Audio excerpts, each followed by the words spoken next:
muda, bapak-bapak, ibu-ibu, juga tim hadroh yang ganteng-ganteng. Amin. Mudah-mudahan yang masih bujangan cepat dapat jodoh. Amin. Soalnya keburu kiamat nanti. Waktu siang lebih cepat ketimbang waktu malam sekarang. Gitu Pak. Itu cirinya kiamat tuh waktunya nggak seimbang. Saya nggak ngomong.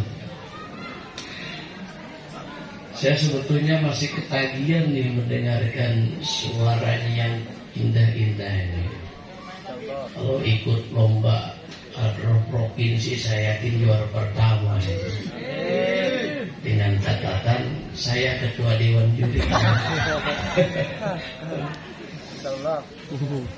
Bapak Ibu, seiring bulan Rabiul Awal juga bulan Oktober, secara nasional momen Oktober tanggal 22 Oktober hari apa tuh? Hari Santri Nasional. Kita bangga ya, negara menyematkan penghargaan Hari Santri Nasional. Ulamanya ketinggalan, bukan Hari Ulama Nasional.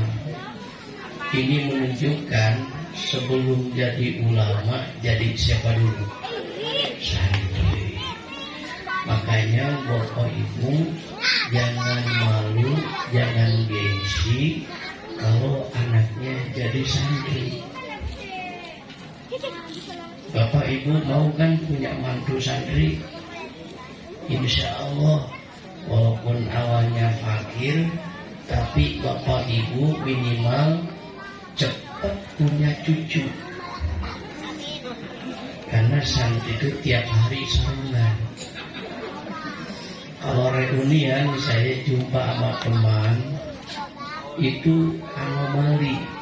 Orang tanya, ya kalau di pesantren tuh yang ditanya tuh anaknya berapa? Saya anak tengah losin. Kalau rumah tipe 36 kayaknya enggak muat itu. Saya bilang namanya santri, kalau enggak punya anak 6 ya gagal jadi santrinya. Kenapa? Tiap hari sarungan. Alhamdulillah. Mudah-mudahan ini semua walaupun enggak pesantren tapi jiwa santri semua.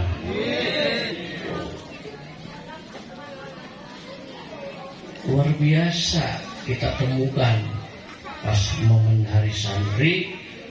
Saya pun di pesantren dengan para santri upacara hari santri. Semuanya pakai sarungan. Nah, tinggal ini jenengan yang kerja di kawasan bagusnya kerjanya pakai sarungan di hari itu. Kompak. Disusul kemudian 28 Oktober hari Sumpah Pemuda. Luar biasa. Pemuda pun diapresiasi oleh negara. Pemuda punya andil yang sangat penting dalam kemerdekaan Negara Kesatuan Republik Indonesia.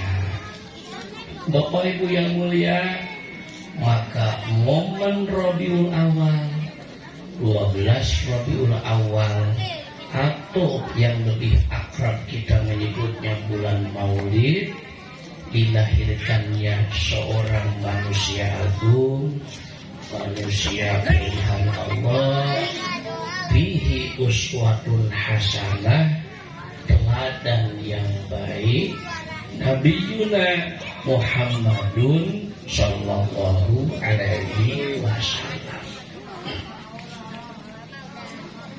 Nah, bicara maulid, memang dalam perspektif ilmu syar'i merupakan etimologi dari kata walada.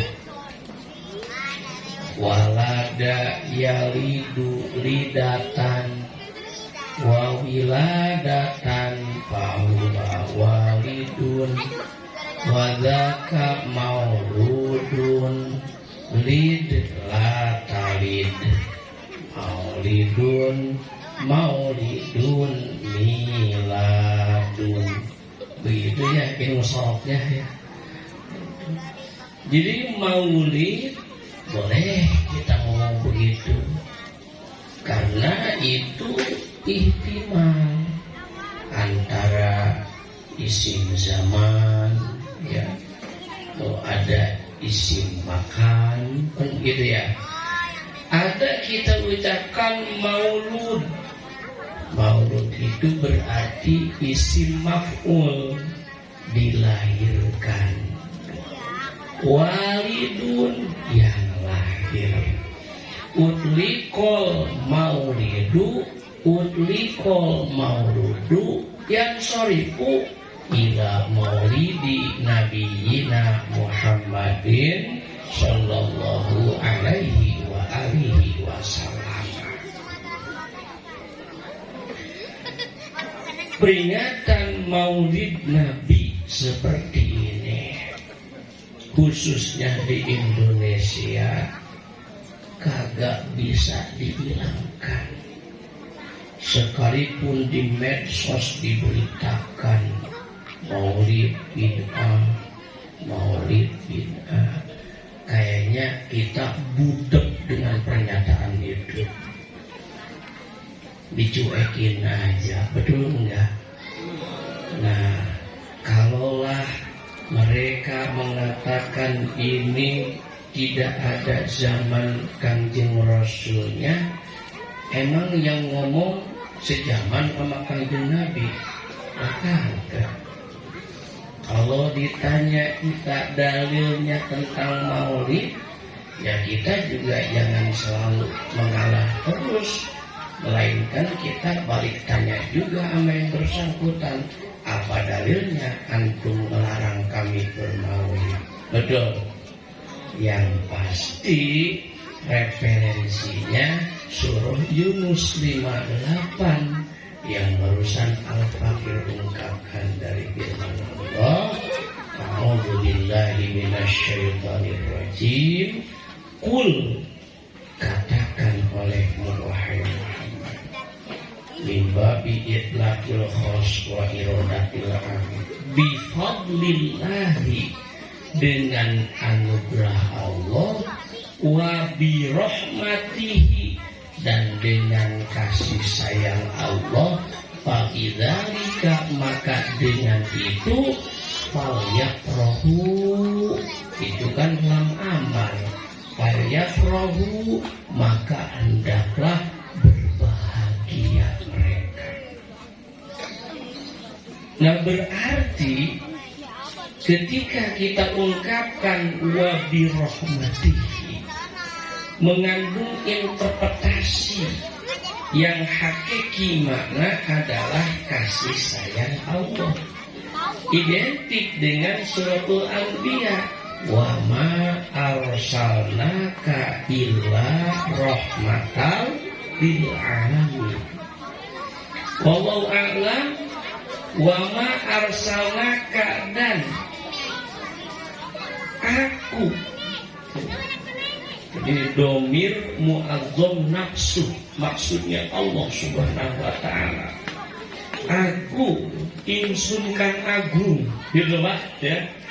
Aku atau insun yang agung tidak mengutus kepada engkau Muhammad, kafnya huruf khitab, masduknya kepada Nabi Yuna Muhammadun sallallahu alaihi wasallam, illa rahmatan, melainkan rahmat, melainkan kasih sayang, lil alamina, bagi seluruh alam. Berarti diutusnya Rasulullah sallallahu alaihi wasallam ke alam dunia, ke muka bumi ini, itu juga sebagai rahmat. Maka dengan demikian korelasi wa bi rahmatihi dengan rahmatan lil alamin, menunjukkan bahwa dihadirkannya Rasulullah ke muka bumi ini sebagai rahmat, sebagai kasih sayang bagi seluruh alam.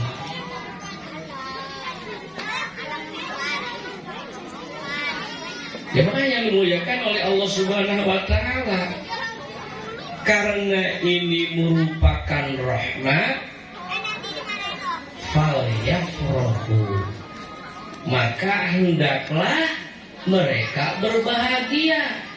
Berarti kita diperintah oleh Allah untuk berbahagia dengan hadirnya Nabi Yuna Muhammadun sallallahu alaihi wasallam. Ya Rabbi bil Mustafa balligh maqasidana waghfir lana ma madha ya wasi'al karami. Nah, bicara bahagia tentu konotasinya beragam, termasuk realisasi bahagia kita dengan diadakan haflah seperti ini, yang di dalamnya tentu kebahagiaan yang berstandar kepada hukum Allah. Dan toh kita mengadakan acara maulid ini tidak ada niat untuk berpesta pora, tidak ada unsur-unsur yang bertentangan dengan syariat. Betul nggak Bapak Ibu? Tuh, di sini kita bersilaturahim. Al-Fakir dapat berjumpa dengan saudara-saudara semua yang tadinya tidak kenal menjadi kenal. Walaupun di fotonya lebih ganteng ketimbang yang faktanya. Iya, saya juga kaget, ini fotonya ganteng bener saya ini, seperti usia 25 tahun. Tapi faktanya udah setengah abad udah keriput begini. Masya Allah. Sering-seringnya di foto begitu. Loh, ini kan jadi silaturahim. Nggih, apa batan? Man ahabba ayyub satolahu bi rizkihi wa ayyub sa'alahu bi atharihi fal yasil rahimah au kama qala nabiyuna Muhammadun sallallahu alaihi wasallam. Siapa orang yang pengen diberkahkan umur kehidupannya, siapa orang yang pengen diberkahkan rezekinya, fal yasil rahimah, maka hendaklah menyambung tali persaudaraan.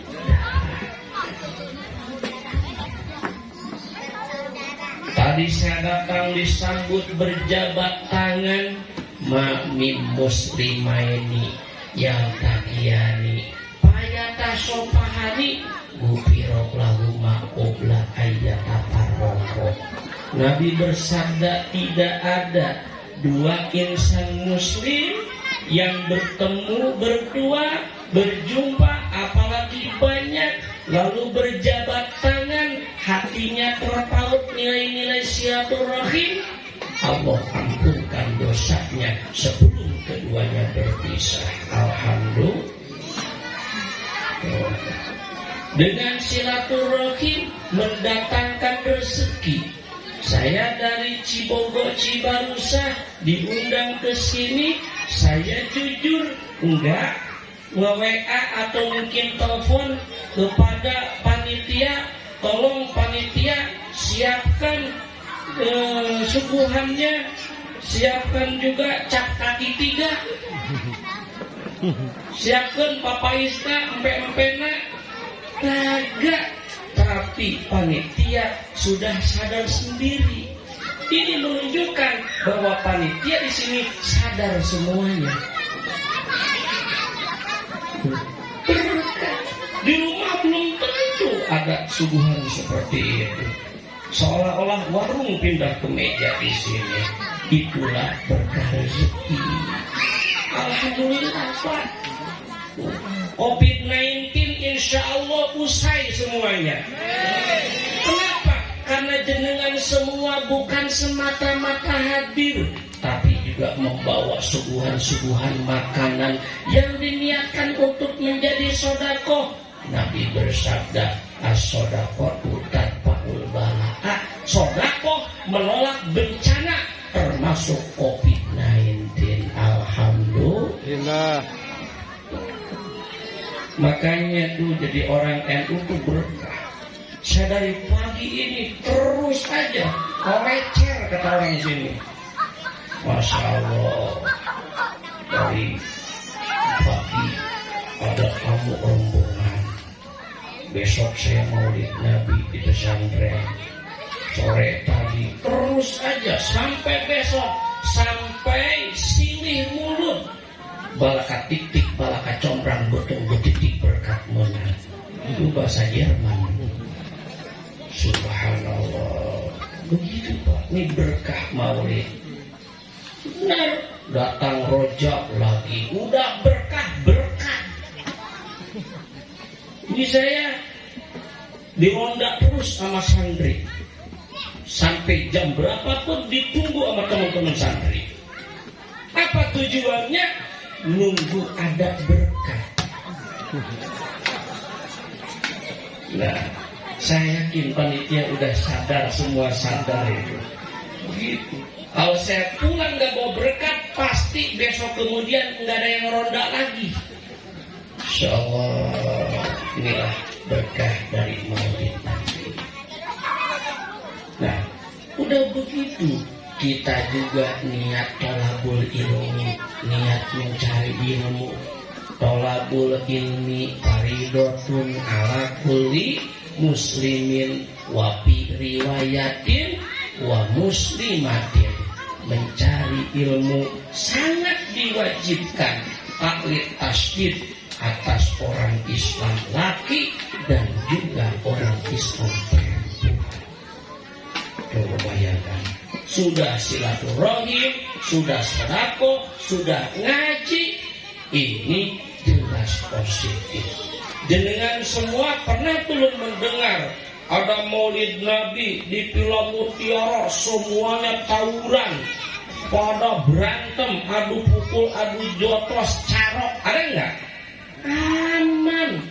Boro-boro mau carok, boro-boro mau berantem, dengar ceramah aja menguningkan cipta. Iya, rata-rata ngaji udah 1 jam itu lain. Rayu semua. Lanjut.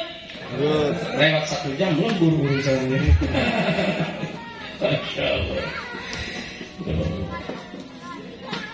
Jemaah yang dimuliakan oleh Allah Subhanahu wa Ta'ala.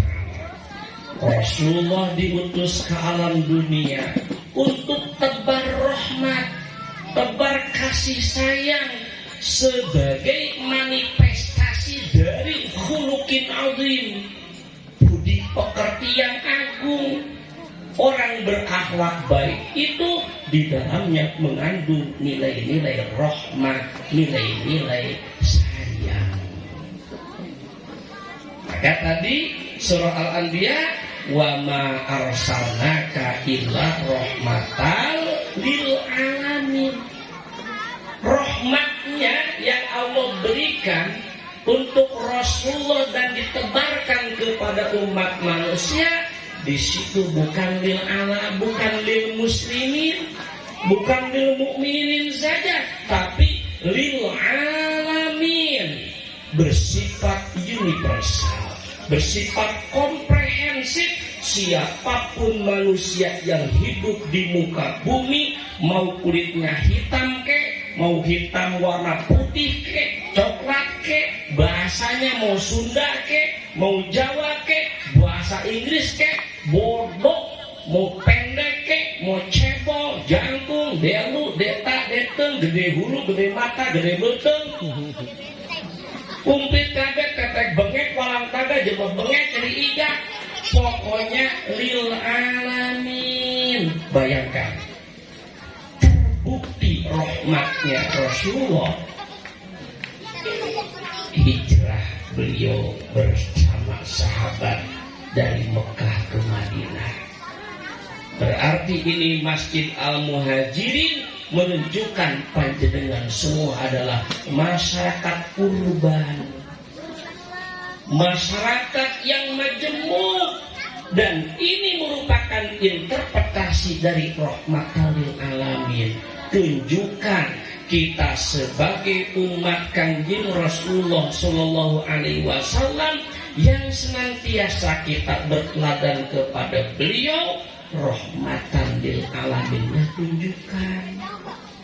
Kita harus saling hormat menghormati. Di sini mungkin rumah ini ada muslim, yang lain ada non muslim, yang mayoritas menghargai kepada yang minoritas, yang minoritas juga menghargai kepada mayoritas. Enak Pak hidup berdampingan. Masa kita gontokan, apalagi kita sama-sama seyakinan, seiman. Masa kita harus bermusuhan? Tuhan kita jelas, Allahu subhanahu wa ta'ala. Rezeki Allah yang ngatur. Betul Pak? Iya kan? Surga neraka hak milik Allah, hak miliknya Allah. Di kita enggak boleh berlaku yang tidak baik. Itulah konsep Rasul membangun Madinah sampai menjadikan masyarakat madani, masyarakat yang penuh dengan peradaban, yang di dalamnya itu diliputi oleh multi etnis. Tapi bisa bersatu. Kenapa? Rasulullah lebih mengedepankan kepada rahmah, lebih mengedepankan kepada budi pekerti mulia, bukan kepada simbol-simbol belaka. Makanya Bapak Ibu nggak usah pakai kalung Allah di belakang anak muslim, di jidat ahli sujud. Nggak perlu. Islam hadir untuk apa? Lisanul hal abdulu min lisanil maqal. Bukan kayak retorika, tapi miskin fakta, miskin realita. Tapi harus seimbang antara retorika dengan fakta. Dengan jiwa yang sangat luar biasa, santun, sopan, rahmah, masyarakat Madinah yang tidak seiman pun terkesima, terharu dengan akhlaknya Nabi. Idza jaa nasrullahi wal fath wa ra'aitan nasa yadkhuluna fi dinillahi afwaja. Apabila telah datang pertolongan Allah, melihat mereka berbondong-bondong menjadi Islam. Alhamdulillah. Begitu Bapak Ibu. Yuk kita harus rukun dan damai. Coba ini maulid Nabi, kalau dipegang sama satu orang ini berapa juta ini, tapi dengan modal bersama tuh jadi meriah. Panggungnya aja ini nggak dapat 3 juta kira-kira. Sudah apa? Belum ini tenda kumplit semua biayanya besar karena bersama. Cuma nanti kalau tendanya lewat 3 hari nggak ditarik, ini berarti belum nyimpas tuh ceritanya. Subhanallah. Begitu Pak. Bapak Ibu dan Saudara, selanjutnya Rasul Rasulullah Shallallahu Alaihi Wasallam ketika menyampaikan pesan-pesan ilahi, maka Rasul berprinsip ibda binafsi, awali dengan dirimu sendiri. Rasul aktualisasikan dalam menerapkan hablum minallah wa hablum minannas. Kalau kita ingin jadi umat Kanjeng Rasul yang paripurna, yuk kita buktikan hablum minallahnya dan hablum minannasnya. Bukan soleh dalam konteks pribadi saja, tapi juga harus tunjukkan kesolehan sosial. Maka ada kesolehan individual, ada kesolehan sosial. Nih hablum minallahnya biar mantap dulu. Mana nih hablum minallah? Tuh kita sholat, itu hablum minallah, kita hubungan dengan Allah. Mantapkan ibadahnya. Kalau sudah mantap ibadahnya, baru iya kanas, iya kana budu. Konteksnya adalah hablum minallah. Wa iya kanas ta'in hablum minannas. Ini saya tadi masuk masjid yang bagus. Tapi kalau sholat berjamaah subuhnya ada berapa jajar ini? Kepenuhan. Oh sampai keluar-luar. Insya Allah mungkin ya 7 jajar, 7 orang dijajarin satu-satu.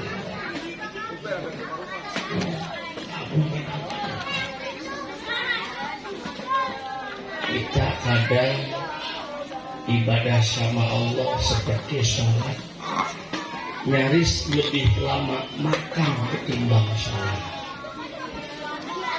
Kadang-kadang sholat kita ini didasarkan keterpaksaan.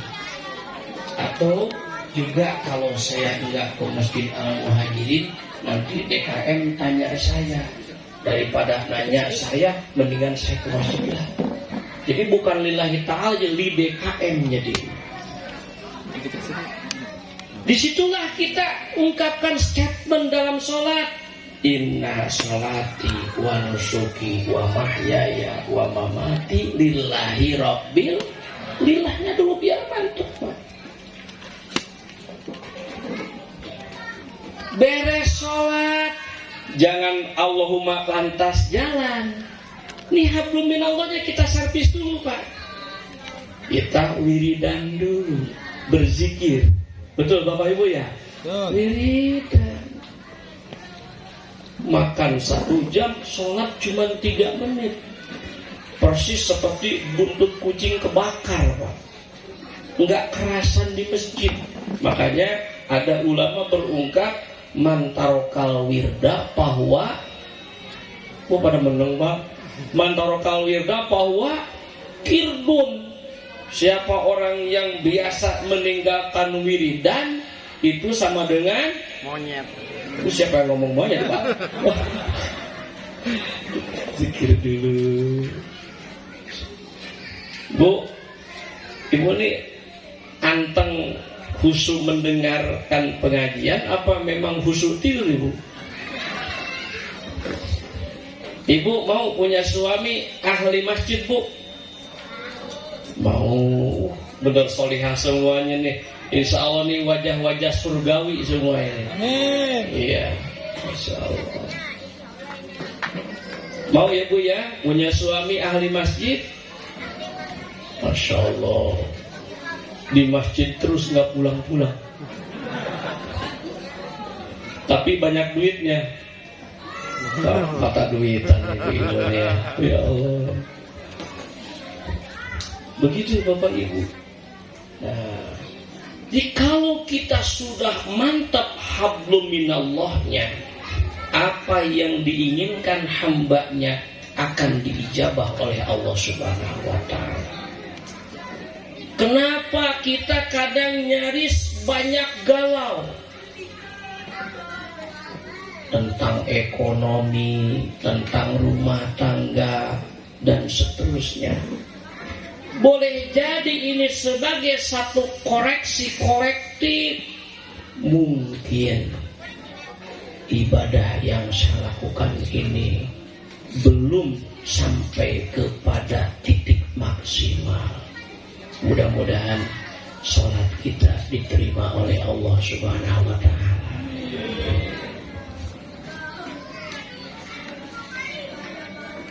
Kalau lagi ngaji tuh ingat bayangannya, wah saya ini dapat ridho Allah. Tapi kalau pulang pengajian lain lagi ceritanya. Kadang timbul persaingan yang tidak sehat. Hati kita nyaris kadang kotor, dipenuhi oleh berbagai akhlak-akhlak yang tercela. Kenapa? Ini mungkin masih belum termanage, tertata di dalam kolbu kita.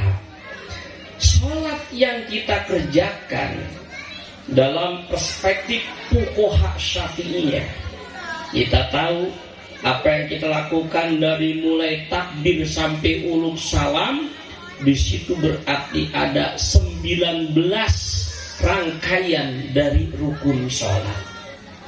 Yang 19 tersebut itu dibagi 3. Yang pertama rukun qalbi, yang kedua rukun qauli, yang ketiga rukun fi'li. Nah ini untuk diaplikasikan dalam kegiatan kita di luar sholat. Rukun qalbi berarti berkaitan dengan hati. Apa tuh diantaranya? Niat. An-niyatu qasdus syai'i muqtaronan bi fi'lihi wa mahalluha al-qalbu wa talaffuzu biha sunnatun. Memaksudkan sesuatu diiringi dengan pembuktian amal, tempatnya adalah di dalam hati kita. Nah, maka ketika dihubungkan dengan hablum minan nas, nih hati kita harus dijaga baik. Kita nggak boleh berjelek sangka kepada orang lain, apalagi kita berjelek sangka kepada Allah. Kadang Bapak Ibu terlintas, kok aneh, ada orang muslim tapi dia nggak pernah sholat, nggak pernah sodako, pelit, perepet jengkol jajahean, ya buntut gasiran, koret jasa cikurang Banten ya. Tapi aneh kok kehidupannya itu kaya raya. Tapi saya ini sholat nggak pernah tinggal, tahajud 20 rakaat, duha nggak pernah ketinggalan, sedekah walau sedikit saya continue, saya berikan. Tapi kok kayaknya kehidupanku kayaknya palit mulu, jualan sepi, pas buka lapak jualan es, hujan gak ada yang beli, tapi habis juga. Kok kenapa? Akhirnya timbul suudzon sama Allah. Kayaknya mungkin Allah nggak beres nih. Wah, nyebutin Allah nggak beres. Suudzon. Padahal itu boleh jadi merupakan ujian sebagai langkah awal Allah akan mengangkat derajat kepada kita, insya Allah. Idza ahabballahu 'abdan ibtalahu. Apabila Allah menunjukkan kecintaan kepada sang hamba, maka diuji dulu oleh Allah. Nih Pak, hati ini merupakan pusat dari seluruh organ tubuh yang oleh Rasulullah sabdakan, inna bil jasadi mudghatan idza saluhat saluhal jasadu kulluh wa idza fasadat fasadal jasadu kulluh ala wahyal qalbu. Sesungguhnya di dalam tubuh manusia itu terdapat daging sekepal. Apabila bagus, maka seluruh organ tubuh pun juga bagus. Dan sebaliknya, ketahui itu adalah hati. Nih Pak, sholat tuh kalau kita terjemahkan di luar sholat, itu tentu akan menghasilkan hal yang positif. Dan kita sebagai muslim kamil, muslim yang sempurna, sholat rajin, beres sholat, tetangga renovasi rumah, meriah. Tetangga beli mobil baru, masuk IGD. Tetangga mobilnya tambah dari 1 sampai tengah losin. Tetangganya yang bahagia, dia malah menderita. Diberitakan di Masjid Al-Muhajirin, inna lillahi wa inna ilaihi raji'un. Na'udzubillahi min. Berupa gak boleh suudzon hati ini, maka rukun qalbi tuh hablum minallah diterapkan sebagai wujud dari hablum minallah tadi. Rukun fi'li berarti perbuatan.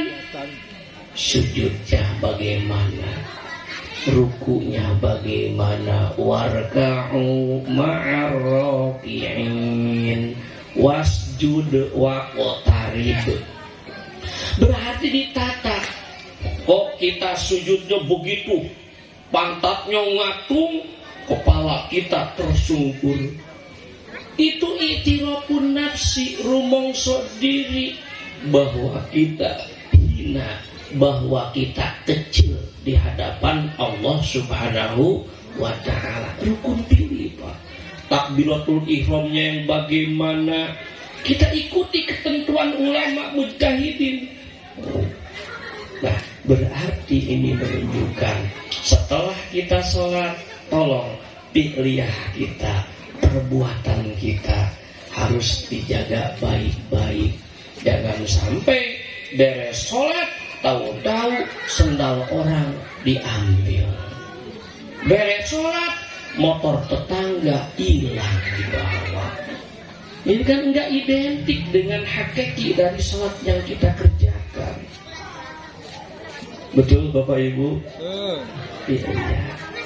Tangan kita jangan sembarangan melukai orang lain. Tidak boleh kita berbuat zalim. Ya, kita mentang-mentang kaya lalu nyuruh anak buahnya aja pakai kaki. Itu sudah jauh dari adab yang sesungguhnya. Tuh fi'liyahnya Pak. Nah, bahasa perbuatan ini bahasa yang lebih utama. Disusul kemudian dengan rukun qauli, ucapan Pak.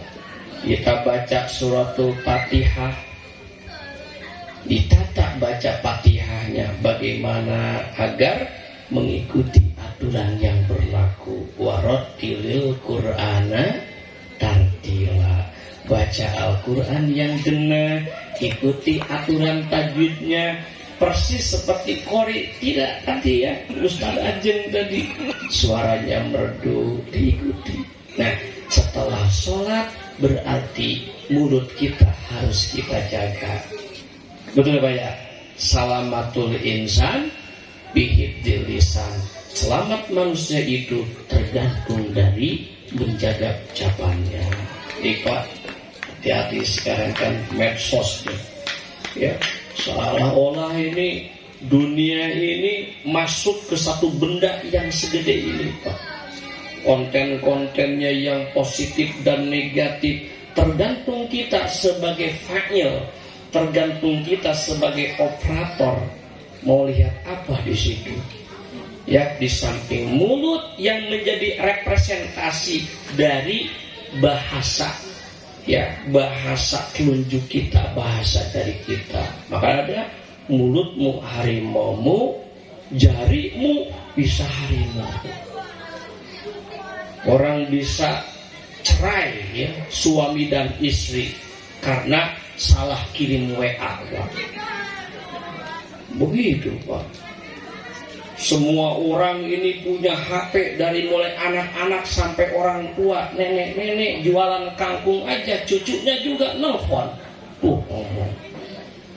Malah saya punya tetangga ke Jakarta sampai Bekasi Barat, balik lagi HP-nya ketinggalan. Sampai urung di Jakarta demi HP yang ketinggalan. Saya membayangkan kalau istrinya ketinggalan, kira-kira disusul apa enggak gitu. Ya Allah. Tuh ibu-ibu kalau ada maulid Nabi yang ceramah-ceramah, yang main HP.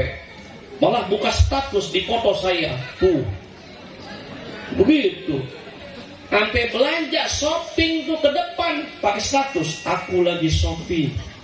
Ya Allah. Ya Bu ya. Begitu. Nih Pak, ucapannya tanpa batas. Mudah sekali ya sekarang. Oleh karena itu kita berada di zaman modern, era globalisasi. Kita manfaatkan teknologi ini dengan yang positif. Nah, baru tuh jadi seorang muslim yang baik kalau ucapannya, hatinya, perbuatannya itu terjaga. Al muslimu man salimal muslimun min yadihi walisanihi. Orang Islam yang baik adalah orang lain selamat dari tangannya dan ucapannya. Saya jadi ingat dulu, saya punya guru di Madiun saya dulu itu ya. Ada apa itu? Apa itu? Ajining rokok dumunung songko busono, gitu ya. Ajining diri dumunung songkolati. Di fairway, leres apa buatan? Leres ge. Nilai apa namanya diri seseorang, ajining rogo, nilai raganya manusia tergantung dari busananya. Betul Bapak Ibu ya. Coba kalau saya ceramah di sini pakai topi malau, pakai kacamata, yang satunya lepas kacanya, pakai sepatu bot, pakai celana panjang, yang satunya pondok, yang satu panjang. Mungkin yang hadir bilang, ini kapan gilanya nih orang kan gitu ya. Ternyata sandang itu ya, pakaian itu menjadi pengaruh. Ada di satu daerah Bapak Ibu yang mulia, kalau ceramah nggak pakai sarungan, itu pulang nggak dikasih apa-apa. Aneh ya. Tapi kalau pakai sorban, pakai sarung, Masya Allah, pulang bawa kambing. Kambing gulai itu bekakak tengah losin Pak. Seperti itu. Ternyata memang daerah situ daerah santri, ada yang begitu. Ternyata saya setuju banget ya, ada hari santri nasional. Mohon maaf, beberapa waktu yang lalu saya ada perkumpulan di tenda. Dari semua yang hadir itu saya doang yang pakai sarung. Walaupun duduk di belakang, alhamdulillah kebagian jatah mimpin doa, Pak. Alhamdulillah. Makanya praktis sarung itu. Mau buang air kecil, angkat jadi. Ya, bawa berkat nggak muat, bisa ini juga dibuntel. Masih banyak juga kurang, sorban pun siap jadi sasaran. Subhanallah. Begitu Bapak Ibu ya, itu pakaian tuh punya pengaruh ya. Kemudian ajining diri dumunung songkolati ya. Nilai diri orang juga tergantung dari ucapannya Pak. Di saya ada astana pemakaman umum. Satu waktu ada orang yang tanya alamat. Motor knalpotnya bising-bising. Udah begitu bertanya alamat, tapi motornya start terus. Ngomongnya kagak sopan. Nanyanya, ada orang lagi nongkrong anak muda di pos ronda. Saya tahu dia itu nggak gagu, nggak bisu. Tapi yang tanya ngomongnya nggak sopan, motornya juga tetap hidup begitu. Akhirnya pura-pura gagu, ditunjukin ke sana, nurut aja. Sampai di sana pemakaman umum, TPU, marah besar dia, disamperin. Itu anak muda pos ronda, jawab bisu-bisu lagi, ujung-ujungnya digamplong yang tanya. Apa sebabnya? Karena tidak sopan. Saya bawa motor dari gang ini, kenceng. Pasti ngebut benjut. Iya. Anda sopan, kami segan. Pak, ternyata subhanallah. Ini harus kita tanamkan dalam kehidupan kita sehari-hari. Terlebih hikmah kita memperingati Maulid Nabi Muhammad Sallallahu Alaihi Wasallam. Percuma kita modal berjuta-juta kalau tidak diambil hikmah dari peringatan Maulid Nabi ini, Pak. Bapak Ibu yang dimuliakan oleh Allah Subhanahu wa taala, Rasulullah dalam sudut pandang apapun beliau adalah teladan kita.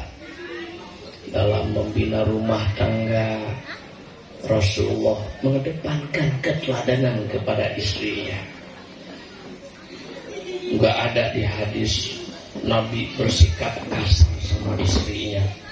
Jangankan ya secara fisik, bicara pun lemah lembut kepada istrinya. Betul Bapak Ibu? Sampai nyeluknya aja ya Humairo, kan gitu ya? Itu kan dari kata ahmar gitu, kemerah-merahan. Jadi seorang suami ya menyuruh istrinya dengan santun, pasti istrinya juga akan segan kepada suaminya. Betul ya Bu ya? Ya Bu.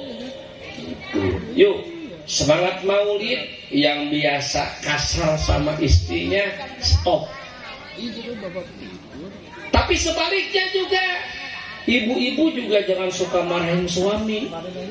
Bu, suka galak gak sama suami Bu? Ini ada uang abang disayang, gak ada uang abang ditelapung kayak bola bliter. Ya, mudah-mudahan rumah tangga kita sakinah, mawadah dan rahmah. Ucapan Pak yang santun. Qaulun ma'rufu wa maghfiratun khairum min shadaqati yatsba'uha adza.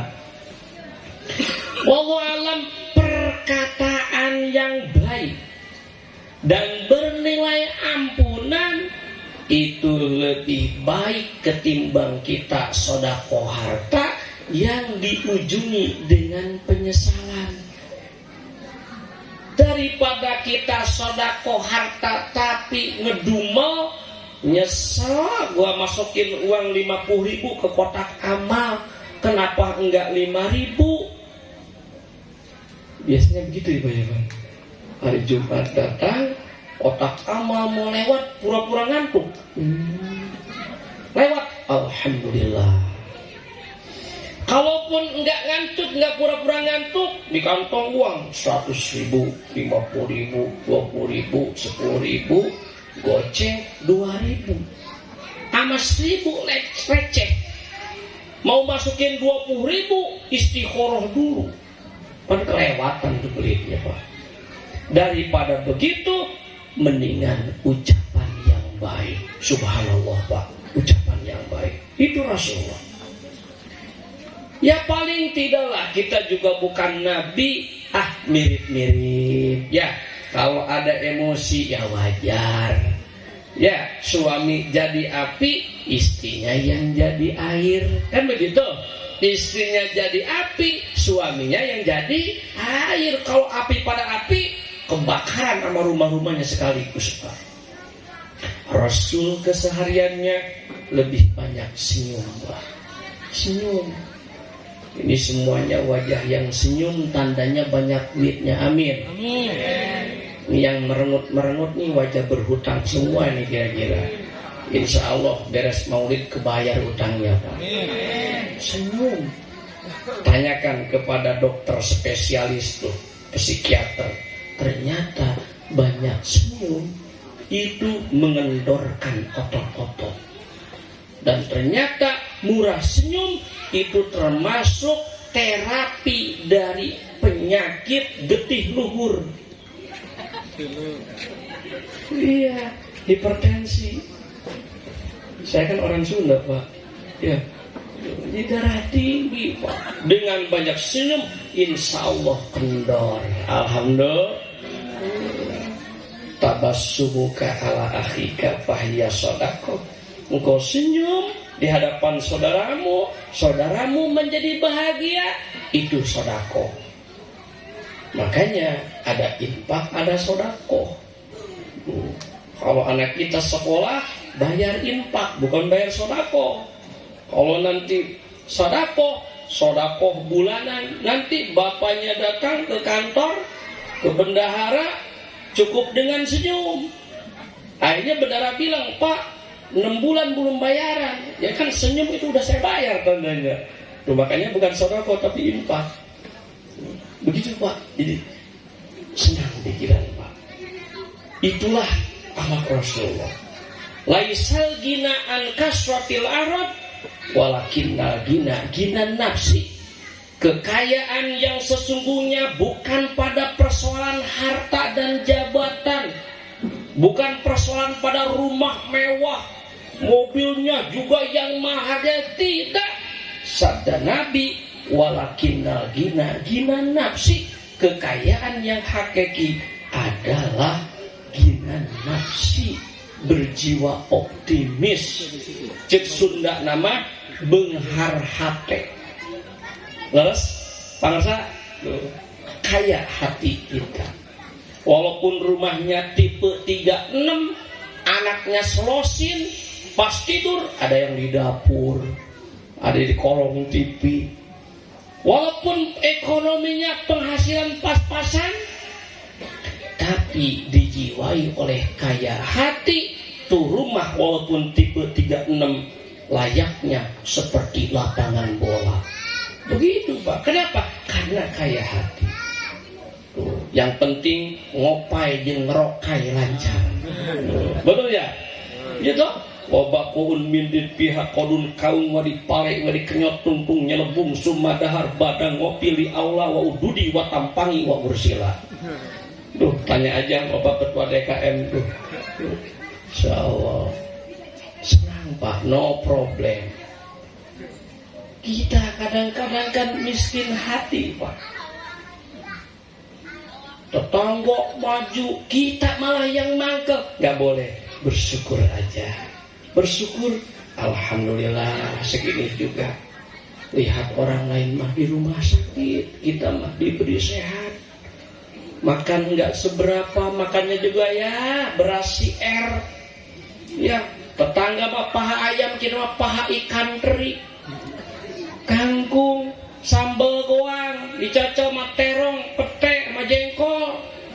Ih, ya Allah, lu saking nikmatnya, mertua lewat kagak ditanya. Kenapa nih? Jinan nafsi, Pak. Betul?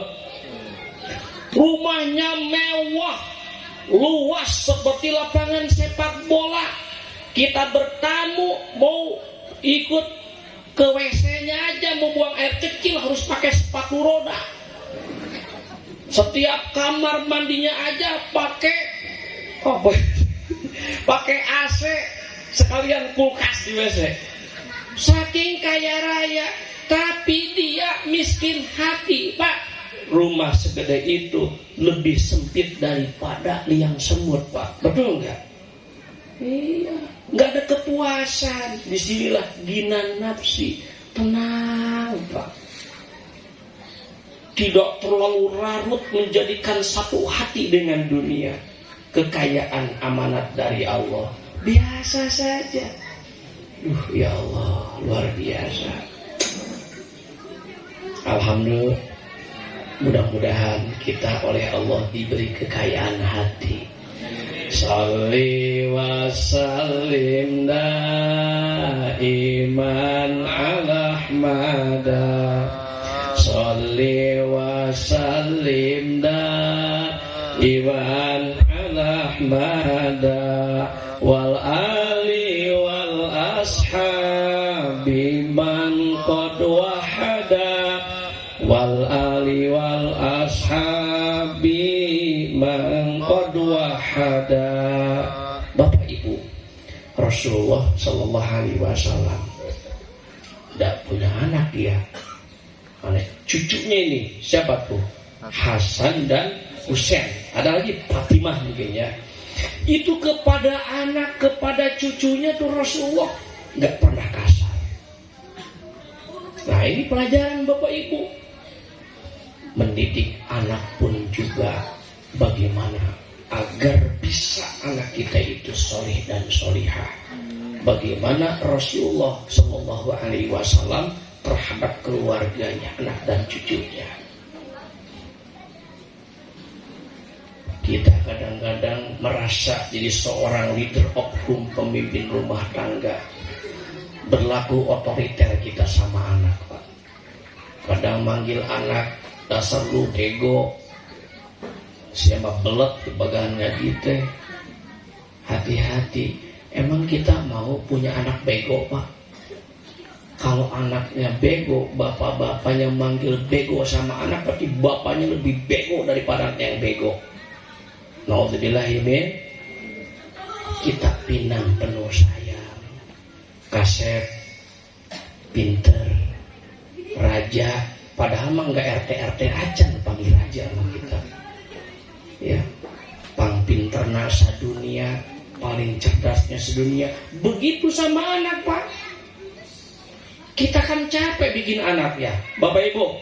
Bu, kan begitu ya. Jangan sampai kemudian diabaikan, Pak. Bagaimanapun itu adalah anak kita, Pak. Makanya orang tua saya bilang, Ji, kalau kamu mau tidur, tengok-tengok dulu anakmu udah pada ada di kamar belum, udah pada tidur belum, kan begitu. Baru anaknya beres semua tidur, baru bapaknya sama ibunya tidur. Begitu Bapak Ibu yang mulia. Insya Allah kita sama-sama seperti orang tua kita seperti itu ngajarin. Jangan sampai fakta di lapangan anaknya ngeluyur kemana-mana. Pas ayamnya biasa pulang maghrib nggak pulang, malah cari ayam ke tetangga. Tetangga, ayam gua kemana? Ayam bangkok, ayam pelungnya kemana itu. Tapi anaknya sampai jam 12 malam nggak dicari. Tahu-tahu pulang subuh pada bonyok semua bibirnya. Wah, kita mau dihakan cocodot ci orang Jerman, Bapak. Subhanallah. Yuk. Makanya Nabi bersabda, "Ma'na hala walidun waladan abdul min adabin hasanin." Tidak ada pemberian orang tua terhadap anak yang lebih utama daripada budi pekerti yang baik. Mudah-mudahan anak-anak kita soleh dan solihah, Pak. Ya Allah, kita miris mendengarnya, Pak. Saya belum lama kedatangan santri baru. Cuman sayang kadang-kadang pesantren itu jadi pembuangan, Pak. Di sana sini enggak lulus, daripada nganggur mendingan ke pesantren. Di pesantren jadi TPA, tempat pembuangan sampah akhir. Pas dia datang sowan ke rumah, ya Allah, ternyata anaknya ini sudah terkontaminasi, Pak. Udah bergaul dengan yang enggak benar. Dia sudah mabuk-mabuk dan seterusnya. Akhirnya saya bilang, maaf Pak, ini pesantren bukan untuk rehabilitasi yang model begitu. Cari aja yang lain, karena berpengaruh, Pak. Oleh karena itu, saya juga Bapak Ibu ngomong begini, saya juga punya anak. Saya mohon sama Allah ya, anak-anak kita semuanya biar pada baik-baik.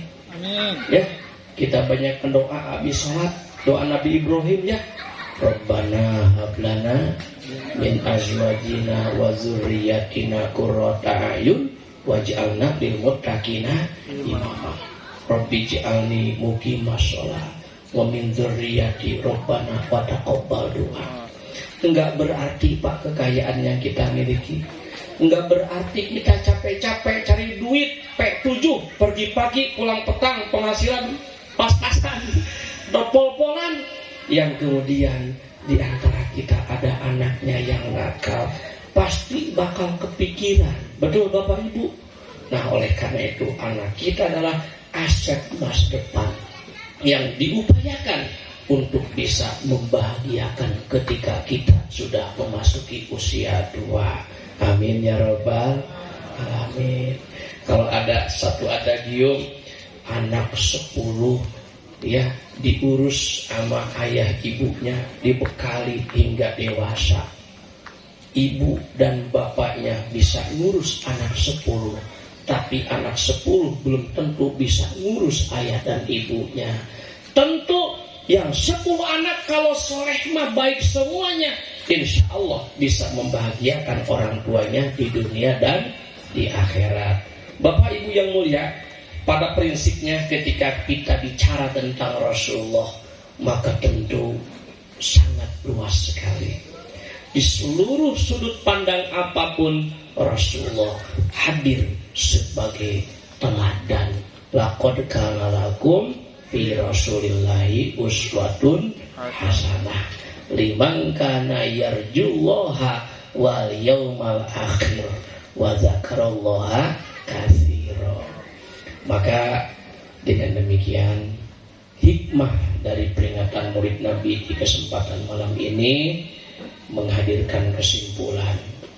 Pertama, peringatan Maulid Nabi adalah merupakan hal yang baik, sunnatan hasanah.